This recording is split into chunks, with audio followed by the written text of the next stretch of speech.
Welcome to the Aligned Yogi Podcast, the podcast where we explore how to create a life that feels deeply aligned, vibrant, and true to your soul's purpose. Hello, yogis and friends. This is Autumn, your host of the Aligned Yogi Podcast. It's been a while since I have had an opportunity to record. We've been dealing with some family stuff, which I might share in a future episode. But today we are diving into how to make that dream yoga retreat a reality without breaking the bank. So this episode is all about helping you find ways to get creative, to maybe save money on that yoga retreat, or make the whole overall experience a bit more affordable without you having to give up too much of your money, your precious time.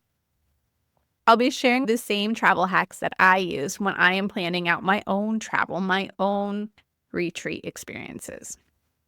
So if you have been dreaming of attending a retreat, but you felt like it's just too expensive, you can't quite make it work, today's episode is all about you prioritizing your self-care without stressing about finances. What I have found is that investing in yourself is absolutely essential, and cost shouldn't be a barrier. The great thing about money is you can always make more of it. You just have to sometimes get a little creative. In a brief nutshell, we're going to talk about the benefits of booking early, how to maybe get some referral discounts or bonuses, room options, off-season deals, and creative ways to fund your retreat in addition to a few of those travel hacks that I mentioned before. So as many of you know, I am a yoga retreat facilitator. I host retreats all around the world, and I've been doing this for about 10 years. So I have tons of experience working with students to get creative, to make their retreat a reality.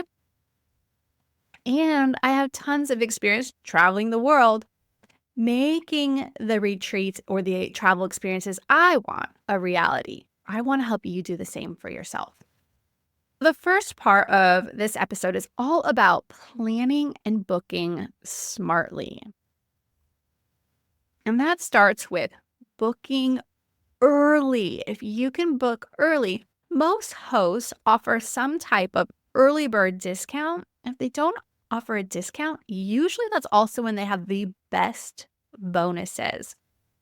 So for example, the women that booked the early bird spots for my Patagonia trip that's coming up in 2026, we're able to save up to $800 on the retreat. That is crazy. If a host isn't offering a discounted rate, oftentimes those bonuses could be something like a free workshop or a private coaching lesson or private yoga class. Sometimes those bonuses include your airport transfer, which is awesome, right? If you have been eyeing a retreat destination or eyeing a specific retreat, I encourage you to get on that retreat host email list and follow them on Instagram. That's where you're going to catch those early deals. For me personally, email list gets the first pass of early bird spots. And then once they've had their opportunity, I open it up to Instagram. And from there, I might also run a Google ad or a Facebook ad. So it starts with those people that are in the nearest circle, and then I expand from there. One of the benefits of booking early is that you also are able to track flights. One thing that I have found is that booking your flights about 2 to 3 months in advance can save hundreds of dollars. There are also certain days of travel that tend to be cheaper as well. I typically find like Tuesday, Wednesday, Thursday are cheap days to travel, and then sometimes Saturdays as well. Oftentimes most retreats start on Saturdays, so that might not be an option. But that's something to think about too. So maybe you fly on a Thursday, you get that Friday to land, get over jet lag, and then Saturday you start the retreat. Perfect.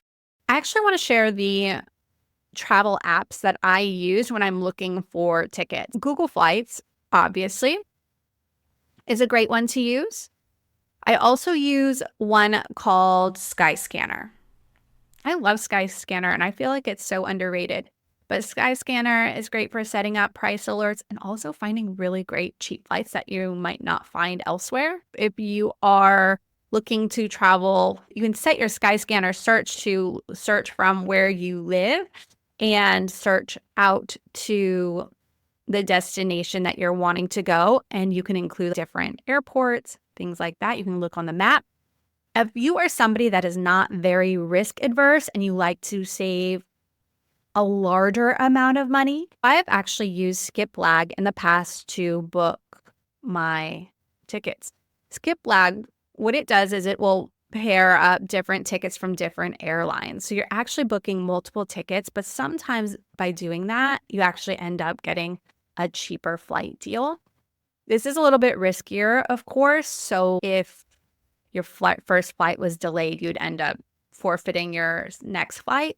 However, if you have good travel insurance, you'll be fine. Obviously, read your travel insurance details. I get cancel for any reason travel insurance, so that's what I use. I just find that makes me feel the safest, and you can even get an annual plan if you do a lot of traveling. And then I also want you to consider using your travel points or your credit card rewards for flights and accommodations. You might not even know this, but a lot of credit cards offer points and discounts at certain hotels.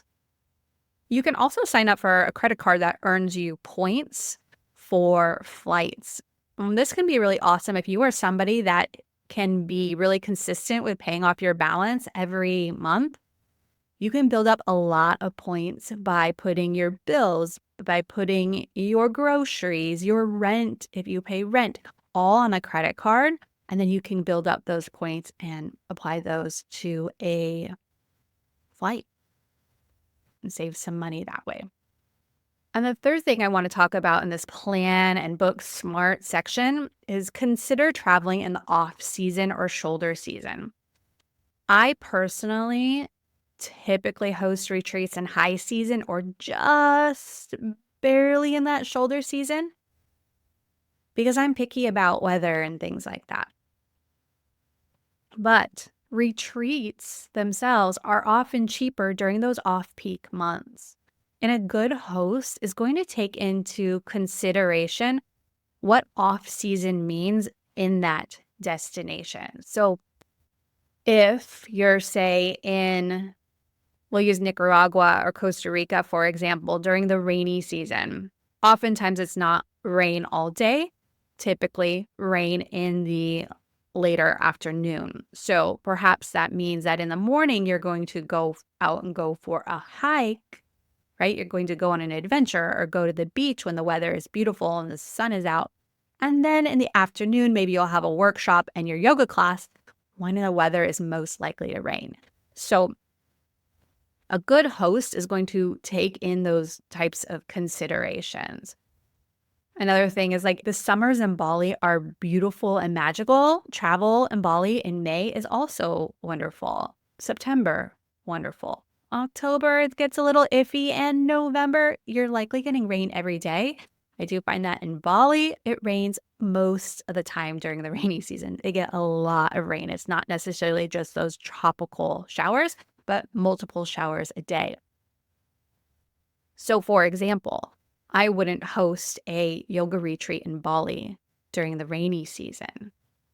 I might consider hosting a yoga teacher training during a rainy season when you're most likely indoors doing your yoga practice and studying and whatnot. And that will lower the cost for those yoga teacher training students. For me personally, I consider myself a possibilitarian, right? I tend to live in this land of possibility. What is possible? And how do I make things that maybe seem hard possible? I guess maybe I grew up with the message of when there's a will, there's a way. And that absolutely applies here in this next section, which is going to require maybe a little bit more work on your behalf, but there are some really great ways to get discounts on retreats other than just an early bird discount. In this section, I'm going to share some fun and different ways to fund your yoga retreat or potentially get additional discounts or benefits. One option to explore to make those yoga retreats more affordable is a referral program.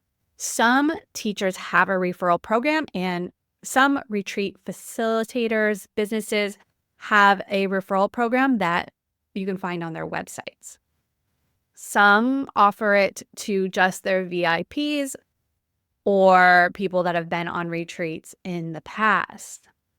So how a referral program works is you refer a friend to a yoga retreat, they book, and then you get a discount or a commission for bringing that friend or inviting that friend and having them book. Some retreat facilitators will offer a per person discount or bonus, or maybe you have to refer 5 people or something like that. But it's definitely something to explore. So you can always reach out to a facilitator and just ask, right? Most facilitators would love help filling their retreats because it means less work on their plate. And also, most retreat facilitators, or at least they should, have some part of their budget set aside for client acquisition. So that client acquisition budget is going to typically be applied to maybe booking commissions on, say, like Book Yoga Retreats or bookretreats.com. Or it's going to go to a Google or Facebook ad, or it's going to go to a referral program or discount. So that is something to think about as well. Another option to explore, and this again is something that you would have to pitch to the facilitator. And this one works well if you are comfortable in front of the camera, you maybe already are used to creating reels. And this is user-generated content. So you would essentially create social media content for the retreat. So that could be, again, reels, testimonials, photography, blog posts, anything along those lines that the retreat host could use in the future for marketing and selling the retreat. Maybe they're open to a social media takeover for the week. That could be a really fun thing to do as well. And some hosts might offer a partial or a full retreat discount for really valuable content, or be willing to pay you per contribution, like per reel or something like that. And then another really fun way to fund your retreat is to get contributions for your birthday, for holidays, for special occasions. I work with a company called We Travel. That's who I use for my booking platform. And I love them. I think they're a wonderful company. I think their rates are really fair and they are so innovative. But anyway, they have made it possible for retreat guests to accept contributions towards their experience. This works only for the facilitators that are paying for their pro level. So this may or may not be available on their site for your retreat that you're attending, but it could be. So something to look into. Anyway, how it works with We Travel is that you book a retreat and then you're given an option to accept contributions, and you can create like a little page. Very easy. It doesn't require any coding or anything. You can create a page and then you can accept contributions to your retreat, which I absolutely love.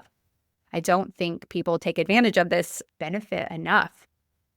You could also consider some other type of small fundraiser as well.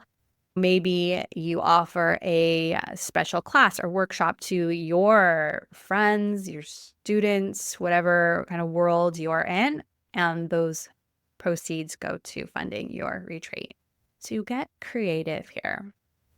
So some other ways that you can save on your retreat experience are to cut your costs on accommodation and extras. For example, We all know that private rooms are lovely, but sharing a room can cut your costs dramatically. And to be honest, you don't typically spend that much time in your room. It's basically a place for you to shower, change, maybe take a nap occasionally, and sleep overnight. You're not spending a whole lot of time in your room. You'll be in your yoga classes or on excursions or doing fun things, hanging out outside, going for a hike. So if you want to stick to a tighter budget, then consider sharing a room or booking into a dorm style room. Those shared rooms, sometimes it's a double room and they have 2 beds, or maybe it's a triple or a quad or a larger dorm style situation. So know that there are so many options. If the retreat that you are booking does not include transportation from the nearest airport to your retreat destination, which is actually pretty common. I would say most retreats don't include that transportation. And if that's the case for the one that you are booking, then I would use the retreat group, whether it's a Facebook group or WhatsApp group or whatever your way is to connect with other retreat attendees. And then you can ride share. And that will save you some money there by splitting that taxi fare or Uber fare. You could also, depending on your skill set, trade a skill for a discount. I do often get approached for skill trades, and I typically don't take this option. I'd rather just pay you your worth, but other teachers may be more open to this. Photographer, a social media manager, a wellness coach, a breathwork facilitator, or cacao facilitator. You can see if you can exchange some type of service for a discount.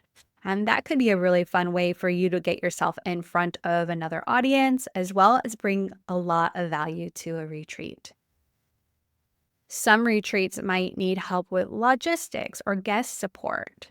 So that could be another potential way. And that would probably work best if you know the retreat facilitator really well.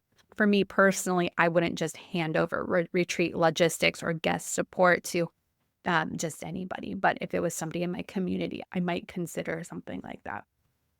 I would highly encourage you that if you have a retreat on your heart that you want to attend, that you create a retreat savings fund and set aside a small amount each month or each paycheck that is earmarked for that specific retreat.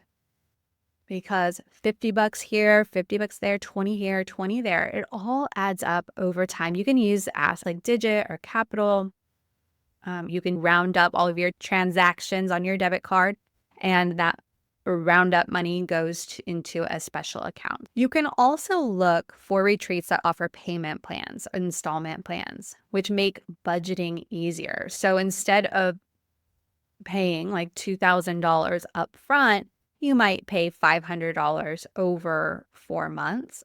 Sometimes retreat facilitators do offer a lower rate if you pay in full versus going with the payment plan. When you're looking at that retreat, look at your payment options, right? Do you have the opportunity to make monthly payments or quarterly payments? Do you have an opportunity to save a little bit by paying in full? Make the payment plan work for you. I've had experiences where I've paid in full up front for the whole experience, and there have been times where I have wanted to have that monthly payment because that's just easier for me to budget. And then it wants you to budget for extras in advance, because it's not fun to go on a retreat and then be stressed about money, right? So I personally include a ton of stuff on my retreats. I personally try to build a lot of value into my retreats and make it so my students don't have to plan for a lot of extras, right? So their extras are going to be like buying souvenirs, or if they want to go on an extra excursion or something like that. But you're going to want to factor things in like your airport transfers if that's not included, any extra meals. Some retreats don't include all your meals. So you'll need to look. Are you on your own for lunch every day? Or are you on your own for a couple dinners while you're there? These are definitely things that you're going to want to consider and plan for. Are there additional excursions you want to go on? So for example, like my upcoming retreat in Thailand, we have a boat charter that is planned, that is included as part of the retreat experience. But if my retreat guests wanted to hire a long-tail boat and go to a couple of other different islands on their own, they could totally do that. And I have an excursion to the night market, an excursion to the national park that's nearby, a guided walk to local temples. These are all things that are included. But at that night market, I guarantee you these ladies are going to want to shop and eat. So that is something that they would want to budget for. They'd want to budget food and shopping money. When we walk to the temple, they're probably not going to have any additional expenses there unless they want to buy something from the temple. Oftentimes the temples do have some tables or booths available to buy things like incense and other things. But in these retreats, there's also built-in downtime, time for adventures. If during one of their free afternoons they want to go visit a waterfall, they'll want to budget for their transportation to get to that waterfall, whether that is taking a taxi or renting a scooter, and then paying for the entrance to the waterfall. So a lot of the waterfalls do have a very small entrance fee. So just something to think about. You don't want to be surprised, and you probably don't want to feel like you're missing out either. Some retreats include wine with dinner. Some retreats are alcohol-free. If you want alcohol, often that's an additional expense. So that would be something else that you would want to think about. Like for my Thailand retreat, we don't include any alcohol. There's actually no alcohol allowed on the premise, but they do have a beautiful juice bar where you can get like a fresh coconut or a beautiful juice after your yoga class. And that is not included in the meal plan, but it is available. So that might be something that you would want to plan for and budget for. All right. And another way that you can save money on your flights is to fly from or to a major hub airport.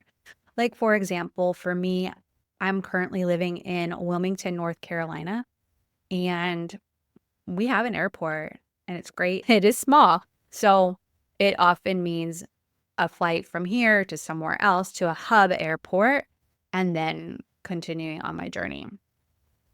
So sometimes I will book a flight from Raleigh if it's significantly cheaper, especially if the whole family is going. We can save like over $1,000 or a couple $1,000 just by flying out of Raleigh, depending on that destination. You can consider driving, or depending on where you live, you might have a bus or train option to a major hub airport. I've definitely done that. I can remember one year when I lived in Portland taking the train all the way up to Vancouver, BC, because the flight from Vancouver, BC to, it may have been Thailand or Bali. I can't remember where we were flying to. But anyway, it was like $400 and something, like crazy cheap. But from Portland, and it was like a normal flight price, like $1,300 or something. I don't remember what it was, but it was so significantly cheaper. It was worth it to me to take the train ride and just enjoy a beautiful train up the coast and do it that way. So that's definitely something else that you can consider. I can give you another example of this. So my retreats that are in Greece on the island of Lefkada, which is on the Ionian side, so the west side of Greece. You could fly to Athens and then book another flight from Athens to the nearest airport, Acton, Preveza. However, that flight is often not direct, and often it includes a flight to another destination and then to Preveza. So it's not a direct route. And it's not necessarily a cheap flight either, like you would expect it to be, because it's not far driving wise. It's 5 hours driving. So like I just said, you could drive it. And I've done that drive many, many times. I've rented a car and done that drive. It's easy. It's all on a toll road. It's just zoom. You can get there quickly. Or you could take a bus. That would be super cheap. And it is super cheap to take the bus. Or what I do now is I fly to London Gatwick from the US. And then from Gatwick, I take a regional plane. I don't remember. I think EasyJet. I can't remember who I've flown. One of the regional European carriers.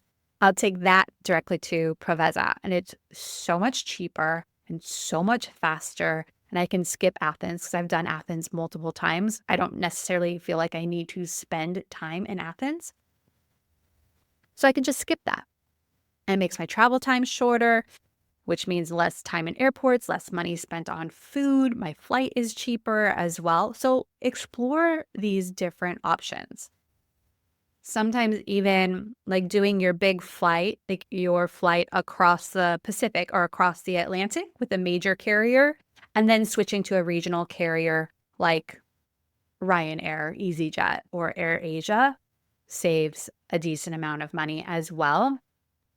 Even for this upcoming Thailand trip, we are flying to Bangkok on Qatar Air, and then we are flying to Chumpon a couple days later, which is a teeny tiny airport. And then from there, we're taking a ferry to Koh Tao for a few days before we go to Koh Samui for my retreat. So my husband can get some scuba diving in. So that's like another way that you could do it. Like we could have also flown directly to Koh Samui, which would be fine, and then taking the ferry from there over to Koh Tao and then back. So we're flying to Bangkok, to Chumpon, doing Koh Tao, heading to Koh Samui, and then we fly directly from Koh Samui back to Bangkok, and then Bangkok home. So know that you can get super creative with all of these flight options. So you can get really creative with those regional carriers. I will say if you're booking on something like EasyJet or Ryanair, be really mindful of the weight requirements, size requirements, bag requirements, check bag requirements, just so you're not surprised with any additional fees. A lot of times you have to pay for your luggage in advance or they charge you more at the airport. So that's something else to consider as well. I typically travel relatively light. Sometimes for retreats, my bags do get a little heavier and bigger than I would like, but it's part of being a business owner.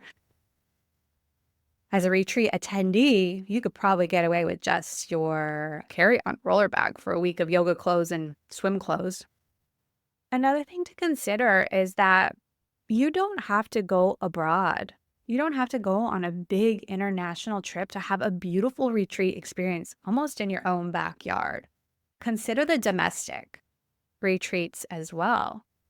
What's near you? What's within a couple hours drive of you?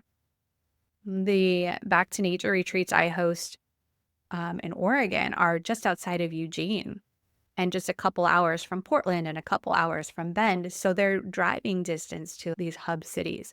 So look for things like that as well. Oftentimes, these more local retreats are also shorter. So that brings the costs down as well. And you can still have an incredible and transformational retreat packed into a shorter amount of time. If you are in a season of life where it is harder to get away, maybe you have little kids at home, or again, finances are a little bit tighter. I think for most of us, our expenses and our budgets are just a little bit tighter. We don't have maybe as much fun money as we used to have. So booking that local retreat, that retreat that's within driving distance, can save you a lot of money and time, right? You don't have the expense and time commitment of flying. You don't have to deal with visas if there's a visa involved. You don't have the long haul travel costs that in addition to the flight, right? You don't have all the airport layovers and all of that stuff as well. I know that I've covered a lot during this podcast, so I want to take a moment to just briefly recap the ways that I have shared for you to save some money on those retreats, because you deserve to go on retreat. You deserve to be able to prioritize your self-care without stressing about your finances. I know sometimes that is easier said than done, but taking care of yourself is so important for your mental health, for your emotional health, for your physical health. Because when we, as women, take care of ourselves, show up in the world as our best selves, we are more resilient. We are more loving. We are more joyful, less stressed. We're able to show up and be better parents and better partners. We show up in ways that even feel more creative and more aligned. And that is why I decided to create this podcast episode, because I want you to be able to go on retreat. I want you to be able to take that time for yourself. And I'm so passionate about this. So let's take a second just to recap everything that I have shared, because I've shared a lot already. So let's dig into it. So first off, you'll want to plan and book smartly. So that may include finding those early bird discounts and bonuses. Get on the host email list, follow them on Instagram, and keep your eyes open for those discounts and bonuses. Dial in those airplane travel hacks. So book your flights 2 to 3 months in advance. Use the tools available to you: Google Flights, Hopper, Skyscanner, Skiplag. And consider using travel points or credit card rewards for those flights and pre- and post-retreat accommodation. Consider a retreat that is in the off-season or the shoulder season. That will save money on any tours, that might save money on the actual retreat costs as well. And it will save money on your travel, your flight expenses, because flights tend to go up during those high travel seasons. You'll want to get creative with your funding and perhaps your discounts. Think outside of the box. Inquire about referral programs. User-generated content. If you are comfortable in front of the camera or creating reels or even blog posts, then you don't even have to be comfortable in front of the camera. But if you are an excellent writer, or maybe you love photography, reach out to the host and see if they would love some help. Like for me personally, I love user-generated content. It's fun for me to see the retreat from the attendee's perspective, right? Because I only see it from my own perspective. Of course, I can imagine what it's like to be an attendee, but to see it from their eyes is such a beautiful treat. And then get creative with your funding of your retreat. You can ask for contributions for your birthday instead of getting another candle, you know what I mean? Or ask for a contribution to your retreat instead of those Christmas pajamas that you never wear. If you're booking on We Travel, reach out to the facilitator and see if they accept contributions, and then set up your contributions page. You can also sell things that you're not using anymore on Marketplace. That could be another way to fund your retreat. Get creative. You're not stuck just paying for the retreat from your paycheck. You could also cut costs by sharing your room, booking into dorm style, double, triple, or quad accommodation. You can share on your transportation costs if that transportation isn't included with other retreat guests. So you can share the expense of the taxi or the Uber driver. Then create a plan to make your retreat a reality. Create that retreat savings fund. Look for payment plans. And then budget for your extras in advance so you can have fun and relax and get that full retreat experience and you're not caught off guard by any surprises. I really hope that these tips help you feel empowered to book that retreat you've been dreaming of, because prioritizing yourself doesn't have to mean overspending or living beyond your means. It is within reach. If you ever need help brainstorming ideas, you can always reach out to me. If you want to join me on a retreat, a lot of my retreats are already filling up for this year, but I have a couple spots available in Sedona in May, Oregon in July, and North Carolina in October, Patagonia next January, and I have a few additional retreats that I haven't announced yet because I'm working on buttoning up a couple of details. So you can follow me on Instagram and get in on those early bird discounts like I mentioned before.